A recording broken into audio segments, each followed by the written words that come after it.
Assalamualaikum warahmatullahi wabarakatuh dan salam sejahtera khususnya saya tujukan kepada sahabat-sahabat, rakan-rakan muslimin dan muslimat, jemaah tabligh, anak-anak di sekolah tahfiz, mahat maupun madrasah, jamaah-jamaah yang sentiasa berada dalam naungan maupun perlindungan Allah Subhanahu Wa Taala.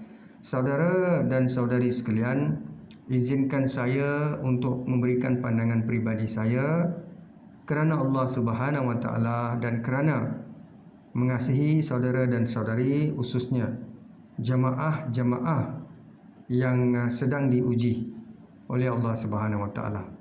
Tuan-tuan dan puan-puan sekalian, anak-anak dan juga para jemaah-jemaah yang sentiasa beribadah kepada Allah Subhanahu Wa Taala.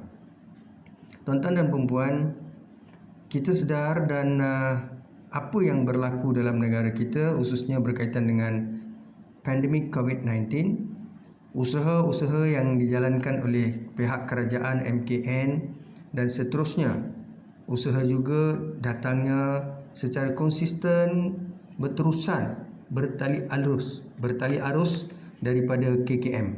Saudara dan saudari sekalian, rakan-rakan jamaah tabligh dan anak-anak madrasah, kita perlu yakin pada Allah Subhanahu Wa Taala dan sentiasa menuruti arahan, perintah, seruan, garis panduan PKP dan juga apa sahaja yang telah disarankan oleh kerajaan untuk kebaikan para jemaah, khususnya anak-anak dan juga jemaah-jemaah tabligh, rakan-rakan, ahli keluarga, jiran tetangga yang mempunyai kontak dengan jemaah tabligh. Tuan-tuan dan puan-puan, rantai COVID-19 ini hanyalah dapat diputuskan atau diturunkan datanya dan Malaysia berada di tangga yang tidaklah membahayakan maupun dilihat sebagai tidak terkawal apabila kluster tabligh yang sedang menjadi perhatian ini dapat kita tangani dengan lestari. Saudara dan saudari, hidup mati kita, ajal maut jodoh kita sudah tersirat ataupun tersurat dengan takdir Allah Subhanahu Wa Taala. Tetapi Allah Subhanahu Wa Taala juga memberikan kita peringatan, akal, pemikiran untuk kita sentiasa berikhtiar dan sentiasa menggunakan deria kita, mata, telinga, mulut, deria rasa, sentuhan dan minda kita untuk kita mempertahankan diri, menjaga keselamatan diri dan seterusnya. Kita bukan saja mengabdikan diri kepada tuntutan dan mencari keridaan Allah, tetapi mencegah diri kita, menyelamatkan diri kita, ahli keluarga kita, sanak saudara kita, jiran tetangga kita daripada sebarang ancaman dan juga dari sudut jangkitan COVID yang kronik dan akhirnya membawa maut bukan sahaja kepada diri kita, malahan kepada ahli keluarga, jiran tetangga dan masyarakat Malaysia. Saudara dan saudari, marilah kita sama-sama menghayati, menyantuni dan seterusnya tawakal pada Allah Subhanahu Wa Taala dengan ikhtiar dan kesungguhan kita untuk mencegah penyakit COVID-19.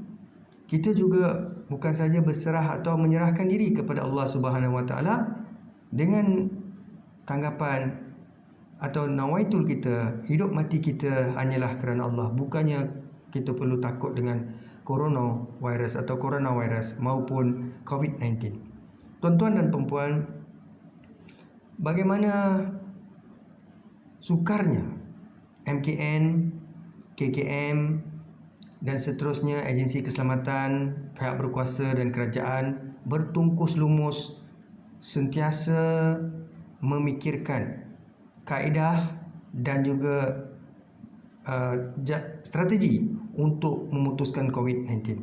Sebab itulah kita menyuruh kepada seluruh umat Islam khususnya yang mempunyai terlibat dengan kluster tabligh ini tampil mendedahkan diri, tampil membuat saringan. Sekiranya tidak ada apa-apa jangkitan dan negatif, tuan-tuan bolehlah pulang kepada keluarga dan duduk dengan baik. Sekiranya ada jangkitan positif COVID, maka berehatlah bersama arahan KKM di lokaliti yang sesuai.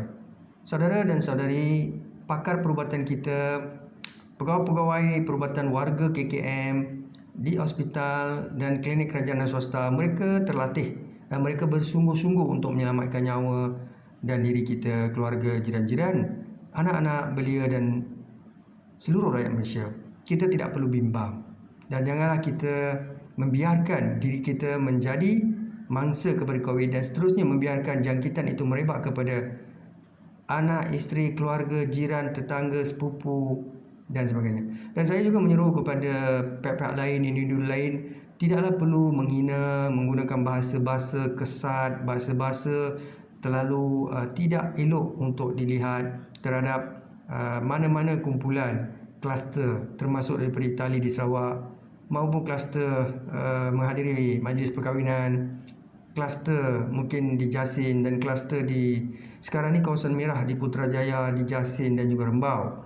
Jadi saudara, kita tidak perlu menghina, menjerit dan seterusnya, mengeluarkan kata-kata kesat kepada mana-mana kumpulan dan jemaah, tetapi saya merayu kepada jemaah-jemaah berkaitan dalam 5,000 orang supaya segera melestarikan diri dan tuan-tuan berilah kerjasama kepada KKM. With that, syukran dan diamankan sisi. Assalamualaikum warahmatullahi wabarakatuh.